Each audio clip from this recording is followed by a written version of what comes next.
পৌর নির্বাচনে প্রচারণা শান্তিপূর্ণ হয়েছে বললেন ওবায়দুল কাদের। আবারও ভোট ডাকাতের পায়তারার অভিযোগ ফখরুলের। জনগণ ভোটাধিকার প্রয়োগে উৎসাহ উদ্দীপনার সাথে অপেক্ষা করছে। জোর করে আপনার আগের রাত্রেই পৌরসভাগুলোতে তারা ভোট ডাকাতি করে। দেখছিলেন প্রধান শিরোনাম, রাতের সময় সঙ্গে আছি আমি ফারিহা মারিয়াম। এবার অন্যান্য শীর্ষ সংবাদ। ভ্যাকসিনের মূল্য নিয়ে বিভ্রান্তি ছড়াচ্ছে একটি মহল। চুক্তি অনুযায়ী সর্বনিম্ন দামে পাবে বাংলাদেশ, জানালেন স্বাস্থ্যমন্ত্রী। জনগণকে দেয়া হবে বিনামূল্যে।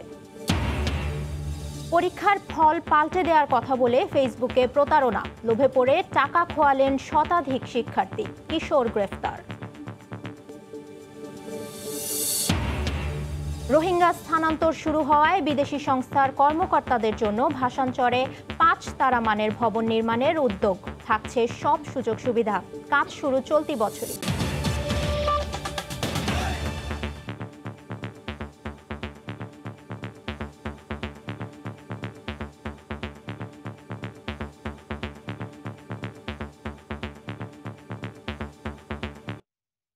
দ্বিতীয় ধাপের পৌরসভা নির্বাচনের ভোট গ্রহণ কাল। দেশজুড়ে কেন্দ্রে কেন্দ্রে পৌঁছানো হয়েছে নির্বাচনী সরঞ্জাম। নির্বাচনের সর্বশেষ প্রস্তুতির খবর জানাতে এই মুহূর্তে দিনাজপুর পৌরসভায় আছেন রিপোর্টার গোলাম নবী দুলাল। সরাসরি চলে যাচ্ছি তার কাছে। দুলাল, আপনি জানেন যে দ্বিতীয় ধাপ আগামীকাল পৌরসভা নির্বাচন এবং দিনাজপুর পৌরসভা সহ এখানে কাল অনুষ্ঠিত হতে যাচ্ছে এবং একটি পৌরসভা ইভিএম পদ্ধতিতে আপনার নির্বাচন অনুষ্ঠিত হবে। আপনাদের জানিয়ে রাখি, দিনাজপুর পৌরসভা ঐতিহ্যবাহী পৌরসভা, প্রথম শ্রেণীর পৌরসভা। এই পৌরসভায় যে নির্বাচন, এই নির্বাচনে কিন্তু একটা জমজমাট প্রচারণা ছিল, যেহেতু তারা কিন্তু রীতিমতো আপনার বিভিন্ন ভাবে মহল্লা, বস্তি এবং পাড়ায় পাড়ায় কিন্তু তারা প্রচারণা চালিয়ে যাচ্ছেন এবং আপনাদের মেয়র, কাউন্সিলর এবং মহিলা কাউন্সিলর তারা কিন্তু রীতিমতো আপনার বিভিন্ন ভাবে মহল্লা, বস্তি এবং পাড়ায় পাড়ায় কিন্তু তারা প্রচারণা চালিয়ে যাচ্ছেন। এবং আপনাকে আরেকটি বলতে পারি যে দিনাজপুর পৌরসভার যে ভোটার সংখ্যা, এখানে 1,30,000 ভোটার রয়েছে এবং এখানে যারা প্রার্থী, বিশেষ করে আওয়ামী লীগের প্রার্থী রয়েছেন, বিএনপি, জাতীয় পার্টি এবং কমিউনিস্ট পার্টি, আরেকজন রয়েছেন ইসলামী আন্দোলনের পার্টি। এখানে যে প্রার্থীরা কিন্তু আমরা দেখেছি যে এখানে ত্রিমুখী আপনার প্রতিদ্বন্দ্বিতা হওয়ার সম্ভাবনা রয়েছে এবং আমরা এখানকার যারা রিটার্নিং কর্মকর্তা তার সঙ্গে কথা বলেছিলাম। তারা যেটাকে জানিয়েছেন যে দিনাজপুরে সুষ্ঠু, নিরপেক্ষ ও শান্তিপূর্ণভাবে নির্বাচন অনুষ্ঠানের জন্য সব রকম পদক্ষেপ গ্রহণ করা হয়েছে। তারা জানিয়েছেন যে এই দিনাজপুর এই পৌরসভা 49টি আপনার কেন্দ্র রয়েছে। এই কেন্দ্রে প্রতিটি কেন্দ্রে কিন্তু তারা বিজেপি, পুলিশ, র্যাব এবং আনসার তারা মোতায়েন করবেন। পাশাপাশি নির্বাহী ম্যাজিস্ট্রেট তারা রয়েছেন। এছাড়া ভ্রাম্যমাণ আপনার নির্বাহী ম্যাজিস্ট্রেটের মোবাইল কোর্ট রয়েছে। তারা বিভিন্ন জায়গায় যদি ঘটনা করে তারা ব্যবস্থা নেবেন। নির্বাচন কমিশন আর এখানে যে দায়িত্ব পালন করছেন জেলা নির্বাচন কর্মকর্তা, তিনি জানিয়েছেন যে সার্বিক শান্তিপূর্ণ নির্বাচন অনুষ্ঠানের জন্য তারা আজকে নির্বাচনের যে সরঞ্জাম, সে সরঞ্জামগুলো তারা কেন্দ্রে তারা পৌঁছে দিয়েছেন এবং পৌঁছে দেওয়ার কারণে তারা বলছেন যে আগামীকাল যারা প্রিজাইডিং পোলিং আছেন, যারা কাজ করবেন, তারা কিন্তু সুষ্ঠুভাবে নির্বাচন অনুষ্ঠান করবেন। তো আমার কাছে দিনাজপুরে আগামীকালে যে নির্বাচন অনুষ্ঠান হবে, সার্বিক পরিস্থিতি এবং তথ্য এই ছিল। ফারিয়া। পৌরসভা নির্বাচনের সর্বশেষ প্রস্তুতির খবর জানাতে আমাদের সঙ্গে দিনাজপুর পৌরসভা থেকে সরাসরি যুক্ত হয়েছিলেন রিপোর্টার গোলাম নবী দুলাল। দু একটি বিচ্ছিন্ন ঘটনা ছাড়া পৌর নির্বাচনের প্রচারণা শান্তিপূর্ণ হয়েছে বলে মন্তব্য করেছেন আওয়ামী লীগ সাধারণ সম্পাদক ওবায়দুল কাদের। সকালে এক ভিডিও বার্তায় তিনি বলেন, অতীতের মতো এখন স্থানীয় সরকার নির্বাচনে সংঘাত ও রক্তপাত হয় না। দু একটি বিচ্ছিন্ন ঘটনা ছাড়া প্রচার কার্যক্রম শান্তিপূর্ণভাবে সম্পন্ন হয়েছে এবং জনগণ ভোটাধিকার প্রয়োগে উৎসাহ উদ্দীপনার সাথে অপেক্ষা করছে। এদেশে অতীতে স্থানীয় সরকার নির্বাচনে মারামারি, হানাহানি, রক্তপাতের যে ঘটনা ঘটত, বর্তমান সরকারের আমলে ততটা ঘটেনি যতটা অতীতে ঘটেছে। জাতীয় নির্বাচনের মতোই স্থানীয় সরকার নির্বাচনেও সরকার ভোট ডাকাতির পায়তারা করছে বলে অভিযোগ করেছেন বিএনপির মহাসচিব মির্জা ফখরুল ইসলাম আলমগীর। সকালে ঠাকুরগাঁওয়ে নিজ বাসভবনে সাংবাদিকদের তিনি বলেন, গণতান্ত্রিক প্রতিষ্ঠানগুলোকে ধ্বংস করে একদলীয় শাসন কায়েম করতে চাইছেন ক্ষমতাসীন দল। জাতীয় সংসদ নির্বাচনে যেভাবে তারা একেবারে জোর করে আপনার আগের রাত্রেই ভোট ডাকাতি করে নিয়ে গেছেন, রাষ্ট্রযন্ত্রকে ব্যবহার করে একই কায়দায় তারা বিভিন্ন জায়গায় পৌরসভাগুলোতে তারা ভোট ডাকাতি করে নিয়ে যাচ্ছে। সরকার সম্পূর্ণভাবে বাংলাদেশের যে রাজনৈতিক যে ইনস্টিটিউশনস, প্রতিষ্ঠানগুলো, গণতান্ত্রিক যে প্রতিষ্ঠানগুলো, সেগুলোকে সুপরিকল্পিতভাবে ধ্বংস করে দিচ্ছে। পাহাড়ের উপর থেকে দেখা যাবে জলরাশি আর মেঘমালা।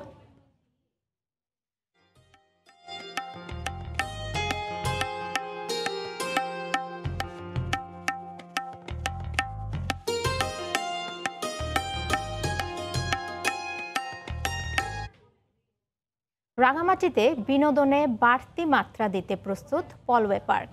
এ নিয়ে রিপোর্ট থাকছে সংবাদের শেষাংশে। চট্টগ্রামে সিটি কর্পোরেশনের বিভিন্ন ওয়ার্ডে প্রকট হয়ে উঠেছে ক্ষমতার দ্বন্দ্ব। আওয়ামী লীগ যুবলীগের নেতাকর্মীরা নির্বাচনী পরিবেশ নষ্ট করছেন বলে অভিযোগ করেছেন বিএনপি প্রার্থী।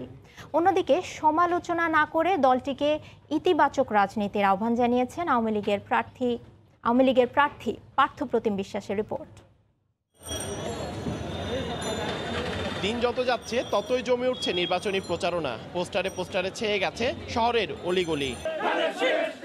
শুক্রবার ছুটির দিনে সকাল থেকে ভোটারদের মন জয় করতে মাঠে নেমেছেন বিএনপির প্রার্থী ডাক্তার সাদাত হোসেন। নগরীর ঘনবসতি এলাকা হিসেবে পরিচিত বাকলিয়ায় দলীয় নেতাকর্মীদের সাথে নিয়ে গণসংযোগ করেন তিনি। আওয়ামী লীগ ও সহযোগী সংগঠনের নেতাকর্মীরা বিভিন্ন ওয়ার্ডে মারামারি করে সংঘর্ষে লিপ্ত হয়ে নির্বাচনী পরিবেশ ভীতিকর করে তুলছেন বলে অভিযোগ বিএনপি প্রার্থীর। আমি যদি মেয়র নির্বাচিত হতে পারি, সমস্ত সেবা প্রদানকারী সংস্থাগুলোকে আইনের আপনার সেবার সংস্থার মধ্যে এনে সমন্বয়ের মাধ্যমে, কোঅর্ডিনেশনের মাধ্যমে আমরা ইনশাআল্লাহ চট্টগ্রামকে জলাবদ্ধতা মুক্ত একটি সুন্দর শহর আমরা উপহার দিব।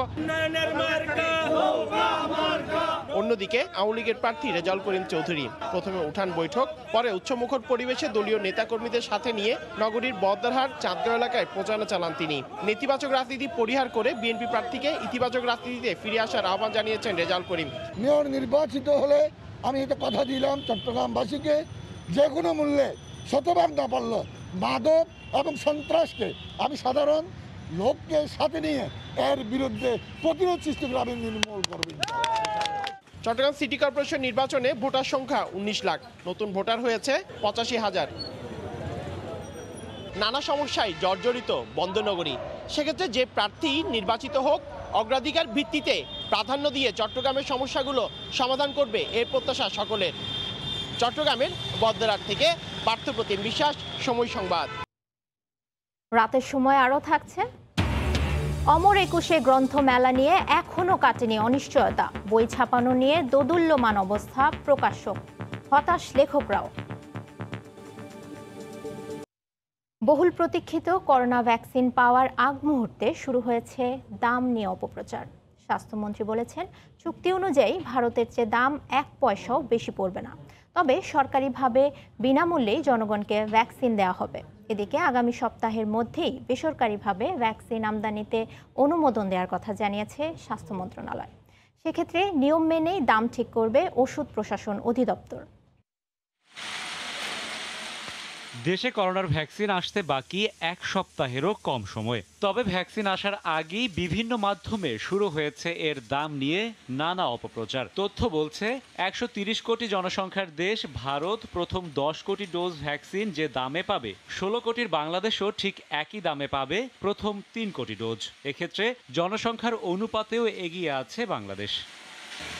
সারা বিশ্বেই বেসরকারিভাবে ভ্যাকসিন আমদানির ক্ষেত্রে দাম কিছুটা বেশি পড়ে জানিয়ে স্বাস্থ্যমন্ত্রী বলছেন, চুক্তি অনুযায়ী ভ্যাকসিন কিনতে ভারতের চেয়ে 1 পয়সা দামও বেশি দিবে না বাংলাদেশ। তবে সরকারিভাবে দেশের জনগণ বিনামূল্যেই ভ্যাকসিন পাবেন বলেও জানান তিনি। ইন্ডিয়ান সরকারের যদি বেশি দামে বিক্রি করে তাহলেও আমাদেরকে কম দামে দিবে, আমাদের কন্ট্রাকচুয়াল প্রাইসে দিবে। এদিকে আগামী সপ্তাহেই বেসরকারিভাবে ভ্যাকসিন আমদানির অনুমোদন দেওয়ার কথা জানিয়েছে স্বাস্থ্য অধিদপ্তর। এক্ষেত্রে দাম নির্ধারণের বিষয়টি কঠোরভাবে নিয়ন্ত্রণ করবে ওষুধ প্রশাসন অধিদপ্তর। বেসরকারি সেক্টরে কেউ যদি আনতে চায় সকল নিয়ম কানুন মেনে এবং যদি ভ্যাকসিন আনে, আমরা তো মনে করি যে যাদের সামর্থ্য আছে তারা নিজেরা যদি কিনে ভ্যাকসিন দিতে প্রয়োগ করতে চান সেটা সম্ভব হবে। তবে বিশ্বের অন্যান্য দেশের সাথে কাছাকাছি সময়ে ভ্যাকসিন পাওয়ার বিষয়টিকে ইতিবাচক হিসেবেই দেখছেন বিশেষজ্ঞরা। তারা বলছেন সরকারি পর্যায়ে বিনামূল্যে দেওয়া সম্ভব হলেও বেসরকারি পর্যায়ে সব দেশেই দাম কিছুটা বেশি পড়ে। $1 বেশি দামে বিক্রি হচ্ছে, এটা আমার মনে হয় খুব কনসার্ন না হয়ে যেটা হওয়া উচিত যে ভ্যাকসিনটা সঠিক কিনা। যত দ্রুত মানুষকে বেশি ভ্যাকসিনের আওতায় আনা যাবে ততই আমাদের জন্য মঙ্গল হবে। আরো সহজলভ্য করতে অন্য দেশের সাথেও ভ্যাকসিনের বিষয়ে আলোচনা চালিয়ে যাওয়ার পরামর্শ তাদের। কিন্তু রাশেদ বাপ্পি, সময় সংবাদ, ঢাকা। করোনা ভাইরাসের কারণে শিক্ষা প্রতিষ্ঠানের চলমান ছুটি 30 জানুয়ারি পর্যন্ত বাড়ানো হয়েছে। শুক্রবার এ তথ্য জানিয়েছে শিক্ষা মন্ত্রণালয়ের জনসংযোগ কর্মকর্তা। দেশে গত বছরের 8 মার্চ প্রথম করোনা রোগী শনাক্তের পর 17 মার্চ থেকে শিক্ষা প্রতিষ্ঠান বন্ধ রয়েছে। কয়েক ধাপে বাড়ানোর পর সবশেষ এ বছরের 16 জানুয়ারি পর্যন্ত ছুটি ছিল। সেই ছুটি এবার বাড়িয়ে 30 জানুয়ারি পর্যন্ত করা হয়েছে। বন্ধের মধ্যে প্রাথমিক ও মাধ্যমিক স্তরে টেলিভিশনে ক্লাস সম্প্রচার করা হচ্ছে, আর উচ্চ মাধ্যমিক এবং উচ্চ শিক্ষা স্তরে অনলাইনে ক্লাস পরিচালনা করছে শিক্ষা প্রতিষ্ঠানগুলো। মাধ্যমিক, উচ্চ মাধ্যমিক সহ যে কোনো পাবলিক পরীক্ষার ফল পরিবর্তন, সরকারি বিশ্ববিদ্যালয়ে ভর্তি পরীক্ষার প্রশ্নভাস, এমনকি নিয়োগ পরীক্ষায় 100% প্রশ্ন কমনের নিশ্চয়তা সবই সম্ভব, তবে গুনতে হবে টাকা। করোনায় সব শিক্ষা প্রতিষ্ঠান বন্ধ পরীক্ষা, অথচ ফেসবুকে ভুয়া অ্যাকাউন্ট তৈরি করে ফল পরিবর্তনের বিজ্ঞাপন দিয়ে এক কিশোর শতাধিক শিক্ষার্থীর কাছ থেকে হাতিয়ে নিয়েছে টাকা। তাকে গ্রেফতারের পর পুলিশ বলছে প্রশ্নভাস চক্রের সঙ্গে যোগাযোগ রয়েছে তার। এমডি সাইফুল তাজ নামের ফেসবুক অ্যাকাউন্টে বিজ্ঞাপন দেয়া হয়েছে উচ্চ মাধ্যমিক পরীক্ষার ফল পরিবর্তনের। যেহেতু এবছর করোনার কারণে জেএসসি ও এসএসসির ফলাফলের ভিত্তিতে এইচএসসির ফল নির্ধারণ করা হবে, তাই যারা রেজাল্ট পরিবর্তন করতে চায় তাদেরকে দ্রুত যোগাযোগের পরামর্শ দিয়ে এই পোস্ট। বিজ্ঞাপনে প্রমাণ হিসেবে যারা এরই মধ্যে ফল পরিবর্তন করেছেন তাদের মার্কশিটের ছবিও জুড়ে দেওয়া হয়। বিষয়টি করোনায় ঘরবন্দি শিক্ষার্থীদের নজরে এলে অনেকেই যোগাযোগ করেন তার সাথে। ফল পরিবর্তনের আশ্বাসে টাকাও দেন তারা। সাইফুল তাজের ফেসবুক অ্যাকাউন্টে শিক্ষামন্ত্রীর সাথে তার অনেক ছবি দেখা যায়। বলা হয়েছে তিনি শিক্ষা মন্ত্রণালয়ের কম্পিউটার টেকনিশিয়ান। এসব বিজ্ঞাপন দেখে সাইফুলের অনেক আত্মীয় স্বজন বিষয়টি সম্পর্কে তার কাছে জানতে চায়। পরে সাইফুল বুঝতে পারেন তার ছবি ব্যবহার করে ভুয়া অ্যাকাউন্ট তৈরি করে কেউ একজন প্রতারণা করছে। পূর্বে কোনো পরিচয় নাই। এবার তিনি মামলা করেন। জানান সাইফুল নয়, তার নাম শরফুল। সাইফুল নামে কাউকে তিনি চেনেন না। রাজনৈতিক কারণে মন্ত্রীর সাথে তার সখ্যতা আছে। আমি একসময় চাঁদপুর জেলা ছাত্রলীগের মেম্বার ছিলাম, পরবর্তীতে আমি ঢাকা মহানগর উত্তর ছাত্রলীগের এক্সচেঞ্জ সেক্রেটারি ছিলাম। তো সেই রাজনৈতিক সোর্সেই শিক্ষামন্ত্রী হচ্ছে আমার নেতা। গোয়েন্দা পুলিশের সাইবার বিভাগ খোঁজ পায় ওই অ্যাকাউন্ট ব্যবহারকারীর। গ্রেফতারের পর সব স্বীকার করে সে। এই সময়ে কিন্তু সে বড় ধরনের প্রতারণা করছে, এবং আমরা যেটা দেখলাম যে বাংলাদেশের প্রায় প্রতিটা জেলাতেই তার কিন্তু ভিকটিম আছে। পুলিশ বলছে প্রশ্নফাঁস চক্রের সাথে তার যোগাযোগ রয়েছে। যারা অতীতে প্রশ্নপত্র ফাঁস করেছে এই ধরনের কোনো চক্রের সাথে তার যোগাযোগ হয়েছিল। আর কেউ তার সঙ্গে জড়িত কিনা তা বের করার চেষ্টা হচ্ছে বলেও জানায় গোয়েন্দা পুলিশ। বিস্তারিত তদন্ত করে। বুলবুল রেজা, সময় সংবাদ, ঢাকা। রাতের সময় আরও থাকছে ওয়ানডে সিরিজের জন্য টাইগারদের চূড়ান্ত স্কোয়াড ঘোষণা কাল। ক্যারিবীয় স্পিনার আক্রান্ত হওয়ায় আরও এক দফা করোনা পরীক্ষা ক্রিকেটারদের। তীব্র শীতে কাঁপছে উত্তরাঞ্চল, বয়ে যাচ্ছে মাঝারি শৈত্যপ্রবাহ। কুয়াশা আর কনকনে উত্তরের হাওয়ায় জবুথবু জনজীবন।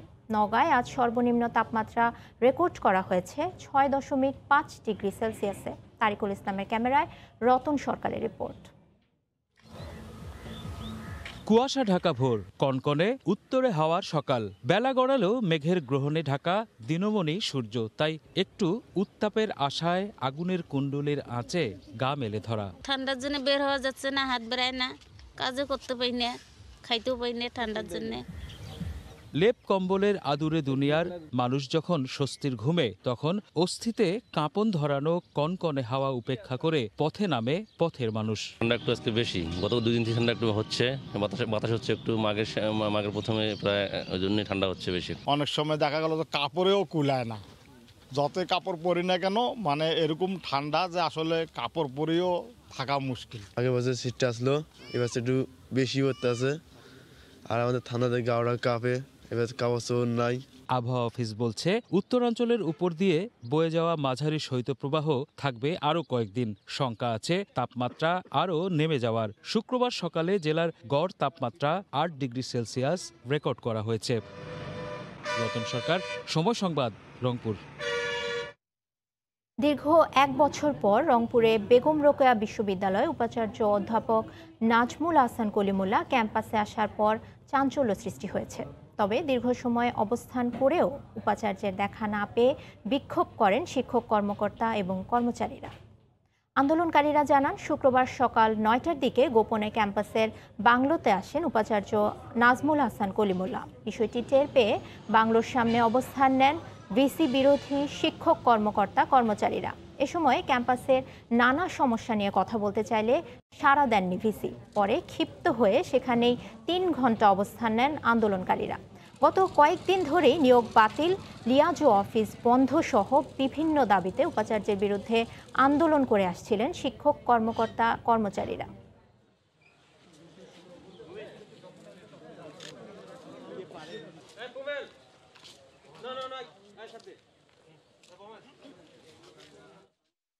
উপাচার্য মহোদয়ের পিএস এর সঙ্গে কথা বলেছিলাম, তো উনি তো বলেছিলেন যে আসছেন।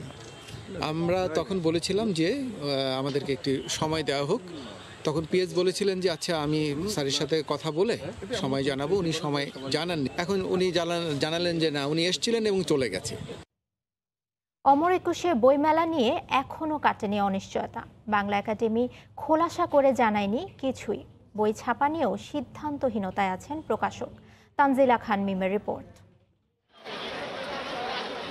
ফেব্রুয়ারি মানেই প্রাণের মেলা, পায়ে পায়ে সবার গন্তব্য বইমেলা প্রাঙ্গণ। ক্যালেন্ডারের পাতায় আসছে ফেব্রুয়ারি, কেবল তোড়জোড় নেই সেই আয়োজনের। বাংলা একাডেমি প্রথমে ভার্চুয়াল, পরে সময় পেছানোর কথা বললেও এখন পর্যন্ত স্পষ্ট করতে পারেননি আদৌ হবে কিনা মেলা। পাঠকরা প্রশ্ন তুলছেন, সবকিছু যখন চলছে অবাধে, বইমেলার উপর এই খড়ক কেন? বন্ধ তো কিছু নাই, বরং সব খোলা মেলাই হচ্ছে, তো আই থিঙ্ক বইমেলাটা হওয়া উচিত। বইমেলার সাথে সাথে চরম অনিশ্চয়তায় এই খাতের সাথে যুক্ত সব পক্ষ।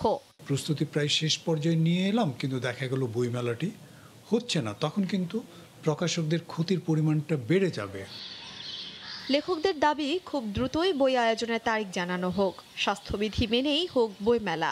শুধু বই বেচা কেনা কিন্তু বইমেলা না। বইমেলা মানে সমস্ত বাঙালির একটা আবেগের ব্যাপার। বইমেলা হওয়া উচিত, সেটা যেভাবেই হোক না কেন।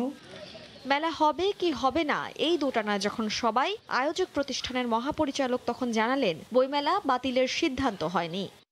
বইমেলা স্থগিত হয়েছে, বাতিল হয়নি। অদৃশ্য এক ফাঁদে আটকে আছে প্রাণের মেলা। লেখক, পাঠক আর প্রকাশকদের তাই মিনতি, পিছিয়ে গেলেও শেষ পর্যন্ত বইমেলা যেন প্রাণ ফিরিয়ে দেয় বাঙালির মননে। তানজিলা খান মিম, সময় সংবাদ, ঢাকা। রোহিঙ্গা স্থানান্তর প্রক্রিয়া শুরু হয় এবার বহুল আলোচিত ভাসানচরে বিদেশি এনজিও এবং সংস্থাগুলোর জন্য 5 তারকা মানের স্থাপনা তৈরি করতে যাচ্ছে সরকার। নৌবাহিনীর তত্ত্বাবধানে নির্মাণ হওয়া বিশেষায়িত 4টি ভবনে থাকবে আন্তর্জাতিক মানের টেনিস ও বাস্কেটবল কোর্ট, সুইমিং পুল এবং জিমনেশিয়াম সহ বেশ কিছু সুযোগ সুবিধা। সাকওয়াত টিপুর ক্যামেরায় বিস্তারিত জানাচ্ছেন কমল দে। দুদফায় যাওয়া প্রায় 4000 রোহিঙ্গার বসবাস এখন এই ভাসানচরে। রোহিঙ্গাদের জন্য সব ধরনের সুযোগ সুবিধা নিশ্চিত করা হয়েছে এখানে। তবে এ স্থানান্তর প্রক্রিয়ায় এখনো যুক্ত হয়নি বিদেশি সংস্থাগুলো। নানা সত্ত্বের বেড়াজালে রোহিঙ্গাদের স্থানান্তর আটকে রাখার চেষ্টায় রয়েছে তারা। মূলত কক্সবাজারের মতো নিজেদের সুযোগ সুবিধা মিলবে না বলে সংস্থাগুলো এই পথ ধরেছে বলে মনে করছেন এই গবেষক। ছোট্ট একটা জায়গার ভিতরে সম্ভবত আমাদেরকে সীমাবদ্ধ থাকতে হবে, এই কারণে তাদের ভিতরে এক ধরনের অনাস্থা। এবং পাশাপাশি তো একটা আছে যে প্রাকৃতিক দুর্যোগ যদি হয় বাংলাদেশ, তাহলে কেমন হবে? এই জিনিসগুলো সম্পর্কে বাংলাদেশ বাংলাদেশ সরকারের যারা সংশ্লিষ্ট তাদেরকে বোঝাতে হবে যে এখানে পর্যটন সহ বিভিন্ন সুযোগ সুবিধা সৃষ্টি করা হচ্ছে। ইতিমধ্যে বিদেশি সংস্থাগুলোর কাজের সুবিধার্থে ভাষাঞ্চলে 10টি ভবন সংরক্ষিত রাখা হয়েছে। সে সাথে 18 জন কর্মকর্তা পরিবার নিয়ে থাকার উপযোগী আরও কিছু ভবন সংরক্ষণ করা হচ্ছে। প্রশাসনিক কর্মকর্তারা আশা করছেন সব ধরনের নেতিবাচক প্রচারণা এড়িয়ে শেষ পর্যন্ত আন্তর্জাতিক সংস্থাগুলো রোহিঙ্গাদের তত্ত্বাবধান করার জন্য এই ভাষাঞ্চরমুখী হবেন। ইতিমধ্যে তাদের জন্য গড়ে তোলা হয়েছে একাধিক বহুতল ভবন, এমনকি উন্নত স্থাপনা করার জন্য নির্ধারিত জায়গা রাখা হয়েছে এই ভাষাঞ্চরে। কিন্তু এবার সেই সংস্থাগুলোকে ভাষাঞ্চরমুখী করতে নেওয়া হচ্ছে নানা পদক্ষেপ। নিশ্চিত করা হচ্ছে আন্তর্জাতিক সুযোগ সুবিধা। কক্সবাজারে যে ধরনের কমফোর্ট নিয়ে থাকে, ওদের এয়ার কন্ডিশন রুম, থাকার ব্যবস্থা, নিচের রিসেপশন রুমস, সেপারেট জিম থাকবে, ওখানে সুইমিং পুলের একটা অপশন রাখা হয়েছে, এবং এছাড়াও কিন্তু পাশের ওদের যে খেলাধুলা করার জন্য একটা টেনিস গ্রাউন্ডের জন্য আমাদের একটা অপশন আছে। চলতি বছরই শুরু হবে অত্যাধুনিক মানের এই বহুতল ভবন নির্মাণের কাজ। নিরাপত্তা এবং অন্যান্য জিনিসের জন্য পুলিশ, কোস্টগার্ড এবং আপনারা দেখেছেন র্যাবও বর্তমানে এসেছে এখানে, তারা সকল ধরনের নিরাপত্তা জোরদার করেছে। 13,000 একরের এই ভাষাঞ্চলে ইতিমধ্যে 6,500 একর ভূমি মানব বসবাসের উপযোগী করে তোলা হয়েছে। কমল দে, সময় সংবাদ, ভাষাঞ্চর।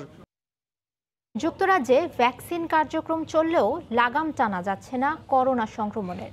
দেশটিতে গেল একদিনে আক্রান্ত হয়েছেন 48,000-এর বেশি মানুষ, মারা গেছেন 1,248 জন। দেশটিতে নতুন ধরনের ভাইরাস সংক্রমণ মারাত্মক আকার ধারণ করায় ব্রিটেনের সাথে যোগাযোগ বন্ধ করে দিয়েছে বিভিন্ন দেশ। ব্রিটেন সহ ইউরোপের ভ্যাকসিন কার্যক্রম ও করোনা পরিস্থিতির সবশেষ খবর জানাতে এই মুহূর্তে লন্ডনে আছেন সহকর্মী শোয়েব কবির। সরাসরি চলে যাচ্ছে তার কাছে। শোয়েব,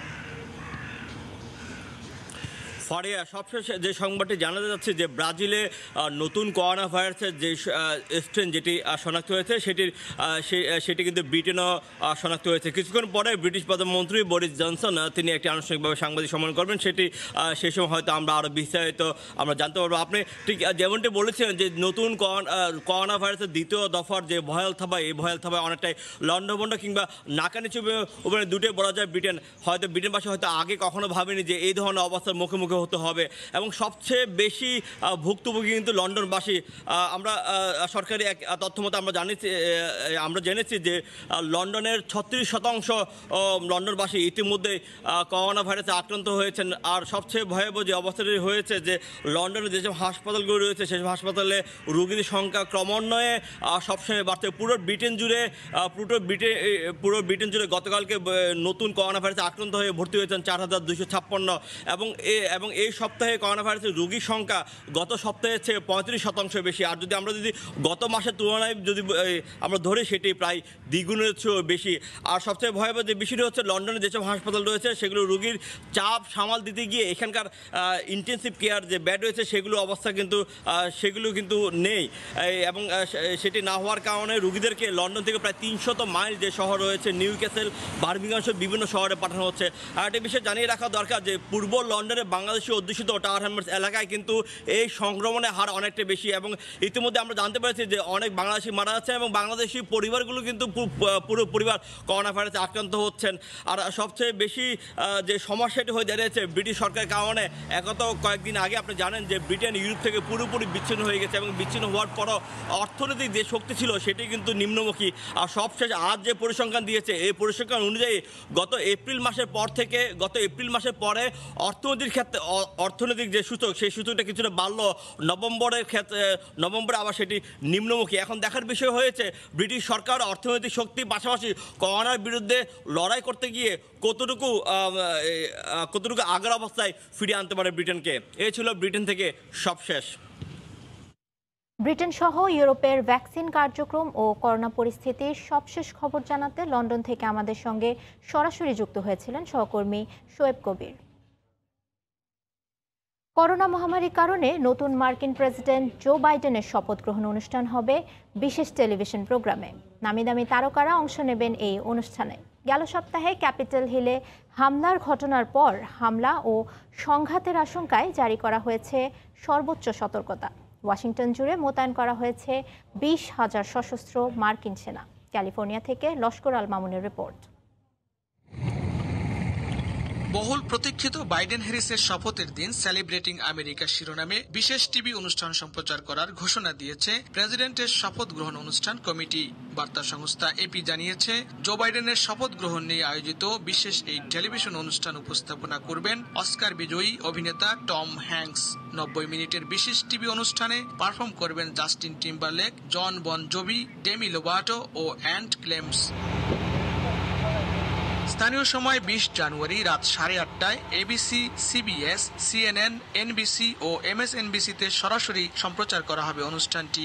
এছাড়াও ইউটিউব, ফেসবুক, টুইটার সহ 9টি শীর্ষ সামাজিক যোগাযোগ মাধ্যমে সরাসরি সম্প্রচার করা হবে। এই অনুষ্ঠান উৎসর্গ করা হবে মার্কিন বীরদের প্রতি। এদিকে নবনির্বাচিত প্রেসিডেন্ট জো বাইডেন তার প্রতিশ্রুতি অনুযায়ী করোনায় ক্ষতিগ্রস্ত মার্কিনীদের সহায়তায় বৃহস্পতিবার $1,09,000 কোটি প্রণোদনা প্যাকেজ ঘোষণা করেছেন। সম্প্রতি জর্জিয়া সিনেটর রানঅফ নির্বাচনের শেষ মুহূর্তে তিনি $2,000 নগদ অর্থসহ তৃতীয় প্রণোদনা প্রদানের প্রতিশ্রুতি দিয়েছিলেন। বাইডেনের প্রণোদনা প্যাকেজের মধ্যে রয়েছে $1,400 নগদ অর্থ প্রদান, সেপ্টেম্বর পর্যন্ত কর্মহীনদের জন্য $400 বেকার ভাতা বাড়ানো হয়েছে, আর কাজের মজুরি প্রতি ঘন্টায় $15 নির্ধারণ করা হয়েছে ওই প্যাকেজে। এছাড়াও বাসা ভাড়া দিতে না পারার কারণে ভাড়াটিয়াদের আগামী সেপ্টেম্বর পর্যন্ত তাদের উচ্ছেদ করা হবে না, এই নিশ্চয়তাও দেওয়া হয়েছে এতে। জানা গেছে 20 জানুয়ারি বাইডেনের ক্ষমতা গ্রহণের পর তৃতীয় ওই প্রণোদনা প্যাকেজ বিল পাশ হবে। লস্কর আল মামুন, সময় সংবাদ, ক্যালিফোর্নিয়া, যুক্তরাষ্ট্র।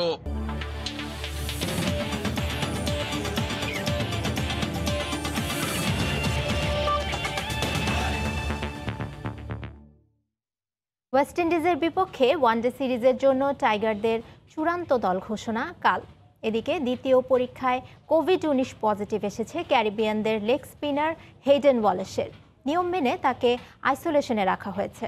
গেল 4 জানুয়ারি ওয়ানডে ও টেস্টের জন্য প্রাথমিক দল ঘোষণা করে বিসিবি। টেস্টে 20 ও ওয়ানডেতে 24 সদস্যের স্কোয়াড ঘোষণা করা হয়। এবার ওয়ানডে দলটাকে 17 সদস্যে নামিয়ে আনা হবে। অভিজ্ঞদের পাশাপাশি প্রস্তুতি ম্যাচের পারফরমেন্স বিবেচনায় সুযোগ মিলতে পারে ইয়াংস্টারদের। গুঞ্জন আছে চূড়ান্ত দলে প্রথমবারের মতো জায়গা পেতে পারেন অনূর্ধ্ব-19 বিশ্বকাপ জয়ী পেসার শরীফুল ইসলাম। এছাড়া রাখা হবে অলরাউন্ডার শেখ মেহেদীকেও। বঙ্গবন্ধু কাপে ভালো খেলা ইয়াসির আলী রাব্বির ওপরও আস্থা রাখতে পারেন নির্বাচকরা।